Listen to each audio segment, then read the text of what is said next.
Саламатсыздар ма, құрметті оқушылар және көрермендер. Бүгінгі тақырыбымыз қатынас, пропорция, процент, масштаб. Бұл тақырыптар енді әртүрлі тақырып деп айтуларыңыз мүмкін, бірақ есеп шығару барысында барлығы сол бір тәсілдің аясында шығарылады. Бірінші тақырыбымыз қатынастан бастайық. Мысалы, қатынас деген не? Қатынас бұрынғы біздің дәл бөлшегіміз, тек оқылуы ғана қазір бұл тақырыпта басқаша оқылады. Мысалға, бұрын бөлшектерді оқыған кезде, мысалға 5-тен 3 дейтін болсақ, немесе тағы қалай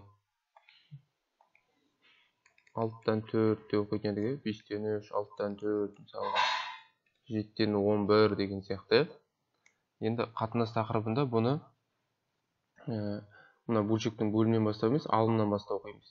Яғни 3-тің 5-ке қатынасы деп оқимыз. 3-тің 5-ке қатынасы, 4-тің 6-ға қатынасы, 11-дің 7-ге қатынасы. Қатынас деген небәрі осы ғана. Кейбір кітаптарда осылай бөлшектерінде есептерде көбісі былай жазылады. Мысалы, 11-дің 7-ге қатынасы деген былай жазылады. 11-дің 7-ге қатынасы деген. Оны бөлшектерінде міне көріп отырсыз, соңғы жазу. Яғни қатынас міне бөлшек, есімізде бөлшектің сызығы бөлу дегенді білдіреді деп айтатын едік қой. Яғни 11-дің 7-ге қатынасы, 4-тің 6-ға қатынасы, яғни алымнан бастап оқимыз, болды, бар оған осы ғана. Енді осындай екі қатынас болса, мысалға қарайықшы міне 4-тің 6-ға қатынасы деп алайын, 4-тің 6-ға қатынасы және тағы бір қатынас алайын. Астын жазып қойайын, мысалға. Мысалын шете алса екен. 16-ның 24-ке қатынасы болсын. Енді мысалға, мына екі бөлшекті өзара қысқарады, дұрыс па? Бірінші бөлшекті қысқартып алайын. 6 мен 4 екеуі де 2-ге қысқарады. 6-ны 2-ге бөлсем 3, 4-ті 2-ге бөлсем 2. 16-ның 24-ке қатынасы да ол да қысқарады. Так, екеуі де мысалы қаншаға қысқарады? 8-ге қысқартуға болады. 16-ны 8-ге бөлсек 2, 24-ті 8-ге бөлсек 3. Яғни міне екеуін екі қатынас алдым ғой, міне екінші қатынасы, мына бірінші қатынасы. Екеуін де қысқартқан кезде, екеуінің де мәндері қалай болып тұр? 2-ның 3-ке қатынасы болып тұр. Осындай екі қатынас, міне мысалға 4-тің 6-ға қатынасы тең болып тұр 16-ның 24-ке қатынасы ғой. Мына теңдіктің екі жағында тұрған қатынастар, яғни бір қатынасымыз, екінші қатынасымыз. Сол екі қатынас бір-біріне тең болса, онда бұндай теңдікті біз пропорция деп айтамыз. Түсінікті ғой? Мынандай екі қатынас тең болып шықса, бұл пропорция. Мына пропорцияның қалай орындалып тұрғанын байқап отырсаңыздар, мысалы, мына 4-ті мысалға 16 шығу үшін істеген, 4-ке көбейткен. Дәл солай 6-ны да 4-ке көбейткен 24 шыққан сонда. Яғни алымнан істесе, бөлімде соны жасап, сол сан шықты көрдік қой. Яғни пропорция деген осылай екен. Пропорция деген екі қатынастың теңдігін айтады екен. Енді пропорцияға байланысты мындай есептері береді. Мысалы, міне осы есепті алайық. Мына жерде 4 сан көріп отырсыздар ғой. 4-тің 6-ға қатынасы, 16-ның 24-ке қатынасы. Бір санын жасырып қалайын, мысалы, қайсы бір, любой бір сан жасырып қалайын 4 санның ішінде. Мысалы, 4-ті жасырып қалайын. 4-тің орнына x қойайын да, қалған бәрін көшірейін. Так, бұл жерде мақсатымыз x табу. X-іміз енді түсініп отқан шығарсыздар, 4 шығу керек ең соңында бізде. Мына жердегі 4-ті жасырып қалып отырып түсінесіздер ғой, 4-тің орнына x-ті қойдым. Осы теңдеу шығарғанда ең соңында 4 шығу керек жауабы. Енді пропорцияны шығарған кезде, пропорцияда мынандай бір жақсы ереже бар. Екі шеткі мүшесі мен екі ортаңғы мүшелерінің көбейтінділері тең деген. Енді мына жерде екі қатынас болып тұр. Шеткі деген не, ортаңғы деген не деп сұрауларыңыз мүмкін. Енді ол кітаптағы ереже бойынша сөйтіп айтылады да, ол ереже мына бойынша айтылады. Мысалы, мына бөлшектің сызығы бөлуді білдіреді деп отыр ғой. Мысалы, x бөлу 6 тең 16 бөлу 24 деп жаза аламын ғой. Дұрыс па? Мына қатынас пропорцияны бөлшектің сызығы бөлуді білдіреді. X бөлу 6, 16 бөлу 24 деген білдіреді. міне осы жазудан ғой жаңағы кітапта айтып тұрған. Мысалы екі шеткі мүшесі деп отқанымыз міне мына x пен мына 24. Осы екеуін көбейтсек дейді 24x болады ғой. Ол тең болады дейді. Мына ортасында тұрған екі мүше бар ғой міне 6 мен 16 сол екеуінің көбейтісіне тең болады дейді. 6 көбейту 16. Мына жерде тексеріп көріңіз деп болады. Мысалы мына x-тің орнына бағана 4-ті қойып ше, екі жақ тексеріп көріңіз деп болады. Мынандай осындай бір алтын ереже бар пропорцияда. Міне екі шеткі мүшесі мен екі ортаңғы мүшені көбейттік та, мен қызылмен белгілеп қояйын. Міне 24-ті x-ке көбейттік, сосын 6 мен 16 ортаңғы мүшелерін көбейттік. Енді мен әрбір қатынасты бөлу арқылы жазып отырамын ба деп ойларыңыз мүмкін, кейбіреулер уақыт алады ғой деп. Тағы бір ереже, мысалы осылай не бөлшек түрінде беріліп тұрса, мен мынандай болып, оны былай жасауға да болады. Мына диагонал бойынша да көбейтуге болады да, міне. Міне мысалы x пен 24-ті көбейтуге болады, міне. X пен бір-біріне 24-ті көбейтуге болады. Және сәйкесінше 6 мен 16-ны былай көбейтуге болады. Диагонал бойынша. Түсінесіздер ғой? Кресна крес былай айтқанда. Сонда мен мына x пен 24-ті көбейтсем, дәл жаңағы сол 24x шығады. Сосын 16 мен 6-ны көбейту қоямын. 16 көбейту 6. Осы жерге дейін түсінікті ғой. Енді x-ті табу үшін, осылай көбейткен кезде x-тің алдында міндетті түрде бір сан тұрады. Мысалы біздің жағдайымызда қазір 24 тұр. Осы 24-ті аламын да екі жаққа бөліп жіберемін. Мына жаққа да, мына жаққа да. X-тің алдында қандай коэффициент тұрады, соны екі жаққа да бөліп жіберемін. Мысалы x-тің алдында сіздерде 5 тұруы мүмкін. Онда екі жағында мен сияқты 5-ке бөліп жібересіз. Неге? Өйткені мына 24 пен 24 қысқарып, мына жағына жалғыз x қалу үшін ғой. Ал мына жақта қысқарту амалын жүргізесіз. Мысалы 16 көбейту 6 бөлінген 24 деп тұр ғой. Мысалы 24 пен 6-ны қысқартуға болады. 4 болады. 16-ны 4-ке бөлем, 4 шығады екен сонда. Міне, сонда жауабы шынымен 4 шығады екен. Тағы бір осындай пропорция есебін көрейік. Келесі пропорциямыз мынандай. Яғни бұл жерде сол жаңағы сол кресна крес орындаймыз диагонал бойынша. Мысалы мына 25 пен x-ті көбейтемін. Және мына 20 мен 5-ті көбейтемін. Сол кезде екі көбейткіш бір-біріне тең болады екен. Міне 20 мен 5-ті көбейту жазып қояйын. 20 көбейту 5 ол тең болады дедік. Мына 25 пен 2x-дің көбейтіндісіне дедік. Түсінікті ғой. Диагонал бойынша көбейтіп тұрдық та, міне 25 пен 2x-ті көбейттім, міне жазып қойдым. Сосын 20 мен 5-ті көбейттім, міне жазып қойдым. Енді жаңа айттым ғой мен, x-тің алдында қандай коэффициент тұрады дедім. Сол коэффициенттерді бөлу қылып жіберемін дедім. Мысалы x-тің алдында менде 25 көбейту 2 деген тұр. 25 көбейту 2-ге екі жағында бөліп жіберемін. Мына жағында, мына жағында. 25 көбейту 2. 2 мен 2 қысқарып, 25 пен 25 қысқарып, x қалу үшін істеп жатырмық бұны әдейі. Ал мына жақта сол қысқарту амалдарын жүргіземін. Мысалға 25 пен 5-ті қысқартуларыңыз мүмкін. 5 деп. Мына 5 пен 20-ны қысқартуларыңызға болады. 4 шығады. 20-ны 5 көбейтіп 4 қой. Сосын 4-ті 2-ге бөлем, 2 шығады екен. Қиын емес қой. Түсінікті ғой, тағы бір кішкене күрделісін көрейік енді. Келесі түрі міне мынадай пропорция.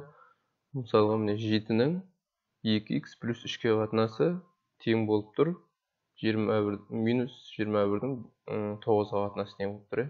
Мұна минусқа байланысты. Егер бөлшектің алдында минус тұрса, бұл минусты я алымына жіберуге болады, не болмаса бөліміне жіберуге болады. Тіпті болмаса бөлшектің алдына жазып қоюға болады. Бұндай да ереже бар. Бөлшектің егер минус болып тұрса, бөлшектің алымында, бөлімінде, оны бөлшектің алымына түсіріп, бөлшектің қасына, жанына түсіріп қоямыз. Бірақ қазір біз кресна крес көбейткен кезде мына минусты қайсына жіберемін деп ойланып қалмай үшін айтқаным ғой. Оны 9-ның қасына апарып қойсаңыз да болады, 21-дің қасына апарып қойсаңыз да болады.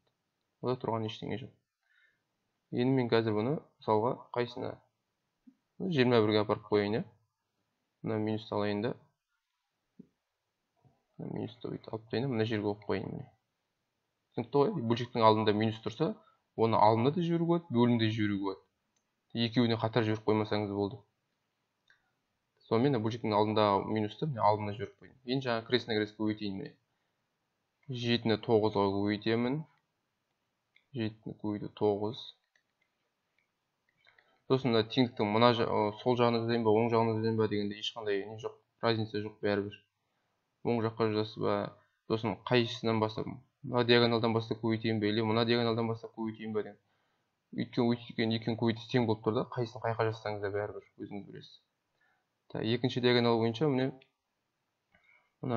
-21 мен 2x плюс 3-ті көбейтетін едік қой. -21 көбейтілген 2x плюс 3 деп былай жақша алып қоясыз.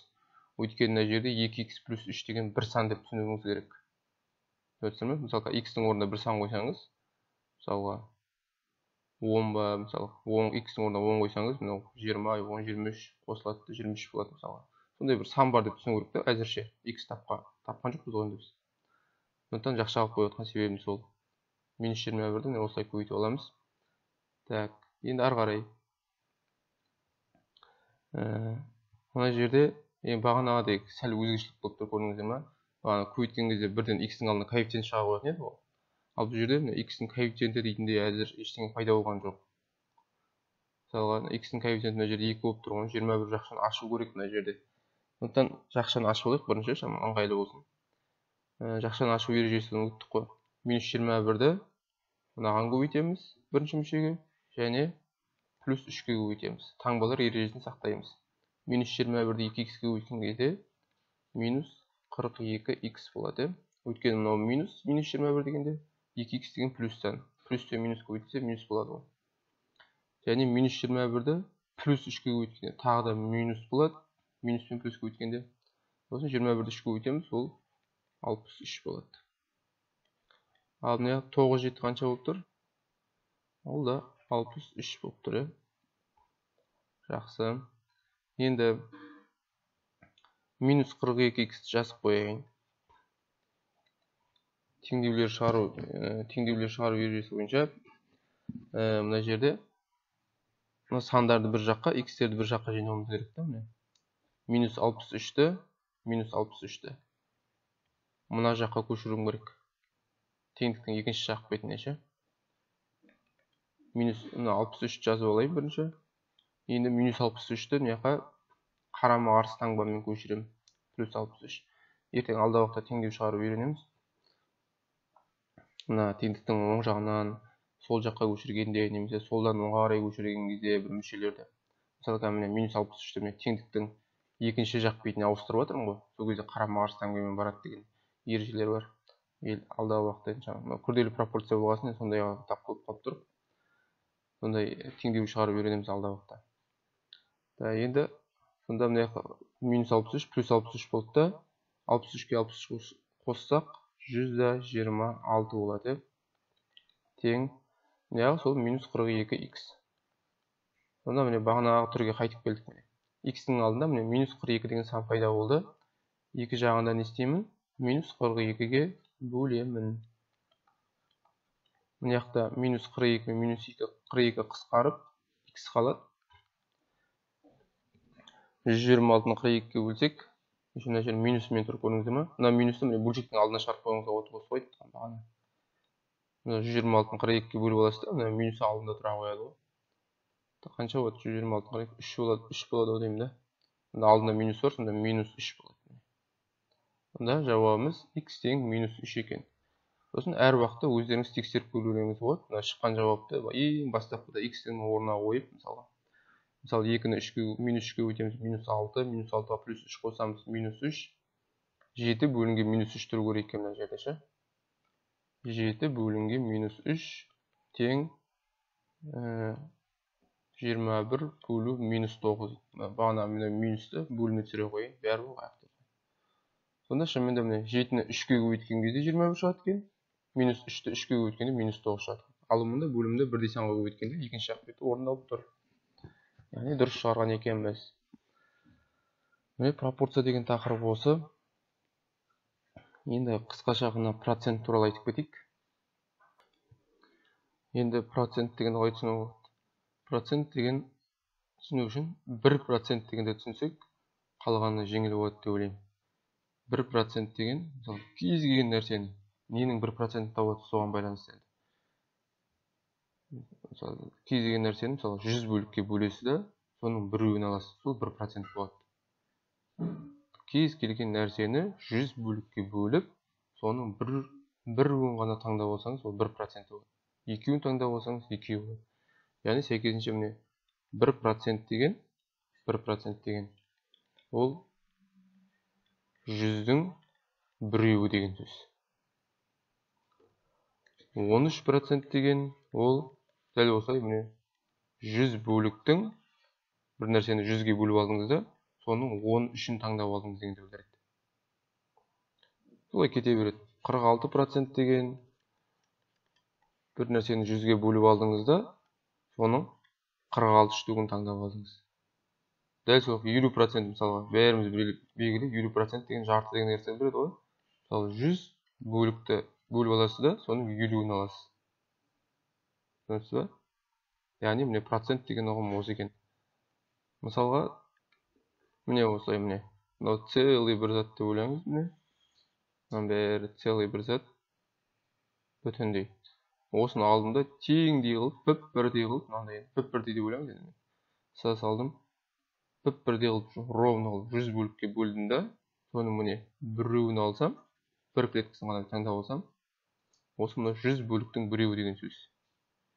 Егер мына жерден біреу, мына жерден біреу алса, міне уже 100 бөліктің екеуін таңдап алып тұрмын мен. Яғни 2%-ін алып тұрмын. Осылай кете беретін. Үшеуін таңдап алсам, яғни 3%-ін таңдап алғанмын. Төртеуін алсам, 4%-ін таңдап алғанмын деген сияқты. Түсінесіздер ғой? Осылай 50-ін белгілеп шықсам, яғни 100 бөліктің 50-ін алған сияқты болып есептелемін. Яғни 50%-ін алғандай болып есептеледі екенмін. Процент туралы кішкене ғана анықтама осы. Енді есеп барысында қарастырып көрейікші осыларды. Мысалы, мынадай бір қарбызды алайық.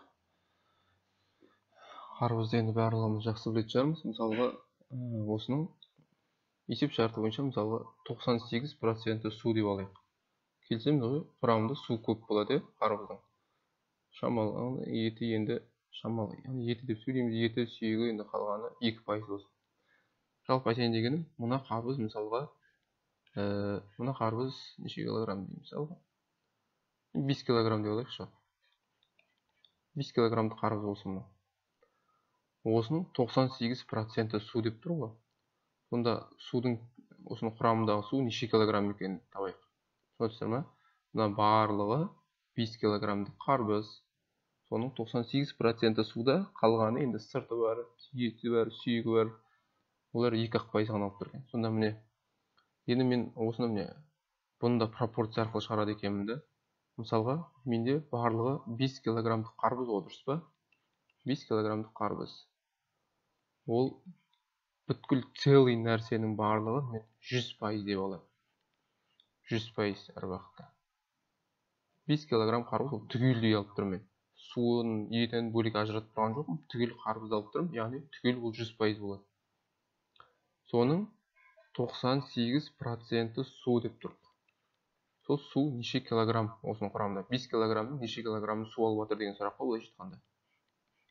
Оны білмеймін, дұрыс па? Бұл жерге x қойып қоямын міне. Сонда мен осы пропорцияны шешуім керек. Бұл жерде қайдағы пропорция көріп тұрсыз айтуым мүмкін. Міне осыны пропорция жасап қоямын міне.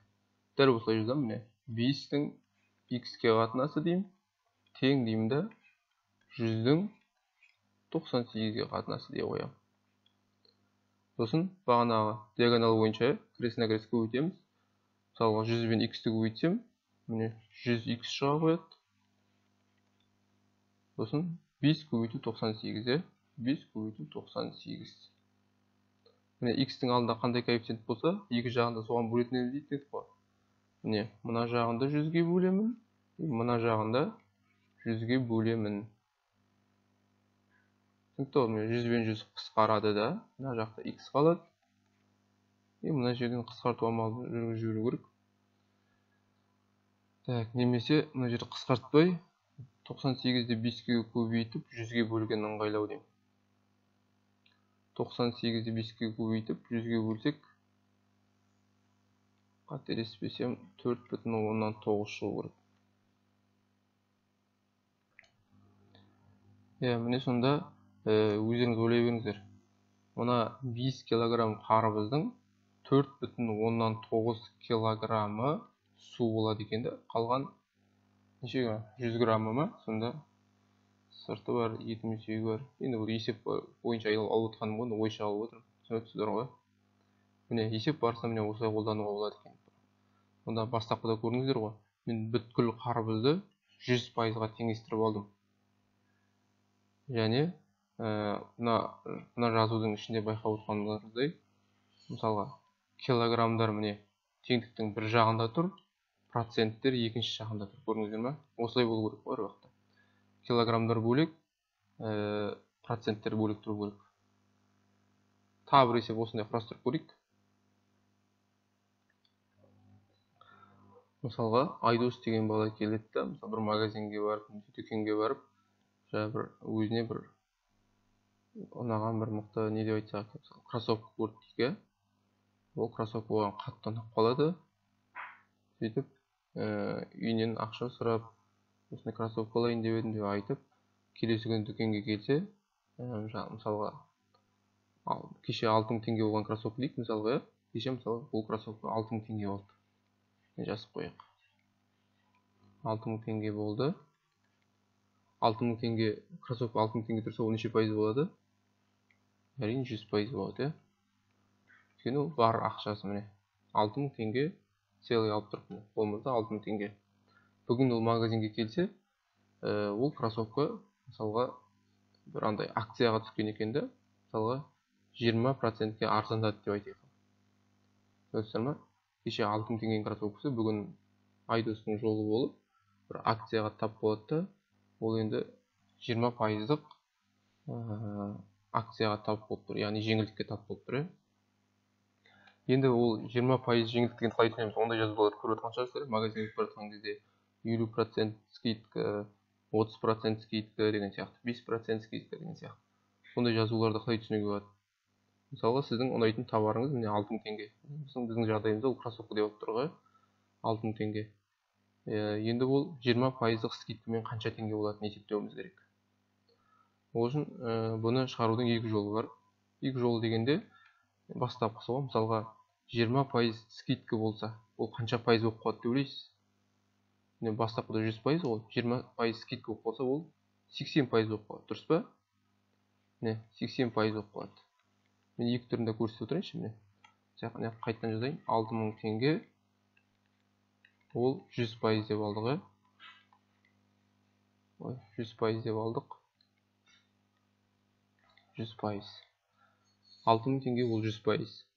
Енді жаңа 20%-ын табуымыз керек қой біз. Міне 20%-ын былай табуға да болады. Мына 100-ден шегермей-ақ былай. Мына жолмен мына жолдың екеуін түсініп отырайықшы. Мысалға, жаңа бірінші жазғанымда, бұл жерде айттым мен, 6000 теңге ол 100% деп алдық. 20% скидка болып жатыр деп отырық. Яғни 20% сізден шегереді деген сөз. Яғни 100%-ден 20% шегерсек 80% болады. Сонда қазір кроссовканың құны 6000 теңгенің 80%-ын табуымыз керек. Мына жерге X қояйын. Ал мына екінші жазуда мен тек 6000 теңгенің 20%-ы қанша болатынын табайын деп жатырмын да, міне. Соңында сосын ақшасын шығарып алғаннан кейін 6000-дан шегере қоямын. Екеуінде де бізде бір жауап шығу керек, тексеріп көрейік.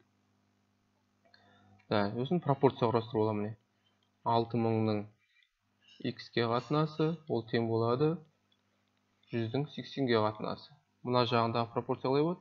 Дәл солай 6000-ның x-ке қатынасы 100-дің 20-ға қатынасы. Сосын диагонал бойынша көбейтеміз. X-ті 100-ге көбейтемін, 100x, 6000-ды 80-ге көбейтемін, 6000 көбейту 80. Сосын бірден көбейтіп жүруге асып қойық. Кейде қысқарту ыңғайлы болады. Біздің жағдайымызда x-тің алдында 100 деген сан бар ғой. Жаңағыда айтқанымдай, екі жағында сол 100-ге бөліп жіберемін. X-тің алдында қандай коэффициент болса, екі жағында соған бөлеміз дедік қой. 100 бен 100 қысқарып, x қалу үшін дедік. Мына жақта 100-дің 6000-ды мысалы 100-ге бөлсек, немесе 2 нөл тұтса болады, бұлай бүйтіп. Немесе 6000-ды 100-ге де болады, 60 болады. Сосын 60 пен 80-ді көбейтеміз, қанша болады? 4800 болып тұр. Дұрыс қой, қате есептеген жоқпын. Сонда Айдос кеше 6000 теңгенің кроссовкасын бүгін ол 4800 теңгеге сатып алады екен. Екінші жолмен де шығарып көрейік. Мысалы дәл жаңағыдай 100x 6020. Осы міне 100-дің алдында x-ің алдында 100 деген сан тұр екен. Екі жағында 100-ге бөліп жіберемін. 100-ге бөліп жіберемін. Мына жақта 100 мен 100 қысқарады да x қалады. Ал мына жақта мына жағында сол жаңағыда 2 нөлін қысқартып тастайын. 100 мен 60-ты 20-ға өтеміз, қанша болады? 1200 болады, дұрыс па? Яғни бұл 1200 деген нені білдіреді? Бұл бізде 20% ғой. Сонда бағана 20% скидка болып отыр деді ғой. Сен 6000 теңгенің кроссовкаңа 20% скидка деген сөз. Бұл 1200 теңгеге арзандады деген сөйтіп шақырып отыр сені, былайша айтқанда. Санмен аударсақ. Сонда сен өзің шегере қоясың да 6000-нан 1200-де шегере қоясың. Сонда мына жағындағы бағана 4800 шыға қояды. Түсінесіздер ғой? Бір есепті мен екі жолмен шығардым да. Сонда мен осылай көшеде мысалға 50% скидка, 30% скидка дегенді көріп жатсаңыздар, міне осылай өзіңіздің мысалы көйлегіңізді ұнап жүрген немесе не қыздар қауымына көйлегі бар, тағы не сондай орамал ма, сондай ценаны мысалға кеше мысалға 100 теңге болып тұрған нәрсе бүгін 10% скидка болып жатыр, келіңіздер десе, сонда сіз соның 10%-ын тауып аласыз да, содан шегере қоясыз. Немесе 90%-ын таба қоясыз. Екі жолы бар. Так, бұл есеп түсінікті болса, мен масштаб тақырыбына ауысқым келіп отыр. Егер тағы да процентке байланысты сұрақтарыңыз болса, есептеріңіз болса, комментарийға қалдырарсыздар. Келесі масштаб тақырыбына ауысайық. Келесі енді масштаб деп айтқанымыздай, мысалға картаны шығарып қойып отырмын. Себебі бұл масштаб тақырыбын көбісі география сабағында көп қолданады. Яғни география сабағымен байланысты. Мысалға мына кез келген өзіңіздер мысалы география сабағында атлас қолданатын шығарсыздар. Әлемдік карта болсын, Қазақстанның карта болсын, бәрібір. Мына картаны ашқан бойда ішінде міндетті түрде масштаб көрсетіп тұрады. Мысалы біздің жағдайымызда мен енді интернеттен бір картаны ала салдым. Бізде мына жерде масштаб көрсетіп тұр. Көрініп тұр ғой. 1 бөлу дейді, 20 миллион дейді. Сол жазу нені білдіреді? Соны түсініп алайық. Астында жазылып тұр негізі. 1 сантиметр ол 200 километр дейді. Яғни ол міне жазып қойыншы мына жерге. 1 бөлу 20 миллион. 20 миллион. Мына 1 деген сөз, мына бірінші тұрған 1 деген нәрсе. Ол картадағы 1 сантиметр дегенді білдіреді. Ал мынау 20 миллион сантиметр дегенді білдіреді. Енді түсінген шығарсыздар. Яғни картадағы 1 сантиметр, мына шарқ болған картам бар ма? Сода 1 сантиметр, ол жер бетіндегі 20 миллион сантиметр екен. Түсінесіздер ма? Жер бетіне мысалы 20 миллион сантиметр өлшеп алыңыз да, соны картаға 1 сантиметр алып түсіреді. Келесі 20 миллион сантиметрді өлшеп алады да, тағы 1 сантиметр алып түсіреді. Түсінесіздер ма? Енді бұны мына жер бетіндегі сантиметрді километрге ауыстырып қоюға болады. Яғни 1 сантиметр бөлу мына сантиметрді километрге ауыстырған кезде 5-0 ойнайды, былай да былай. Мысалы 5-0 шегеріп тастасам, ол километр болып қалады екен сонда. Қанша? 200 болды ма? 200 километр. Егер километрді сантиметрге айналдырып жатсаңыз, артына 5-0 тіркей қоясыз. Осы 5-0-ді ұмытпаңыз дей ма? 5-0 неге 5-0 дейтін болсаңыз, ол километрді метрге айналдырғанда 3-0 қосылады. Сосын ол метрді сантиметрге айналдырған кезде 1 сантиметр 100 сантиметр бар, 1 метрде 100 сантиметр бар ғой, соны 2-0 қосылады. Сонда барлығы жалпы 5-0 екен, бұлай да бұлай шегерілетін.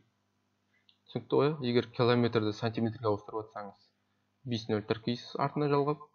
Ал егер керісінше сантиметрді километрге айналдырып жатсаңыз, онда артынан 5-0 шегересіз. Сонымен мына жазу міне. Бөлу дегенді ауыстырайын, бөлшек қылып. Сонда міне картадағы 1 сантиметр ол жер бетіндегі 200 километр.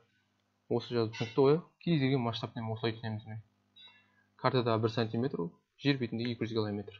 Келесі 200 километр ол тағы 1 сантиметр. Келесі 200 километр ол тағы 1 сантиметр. Осылай міне кез келген қалаға жетіп баруға болады.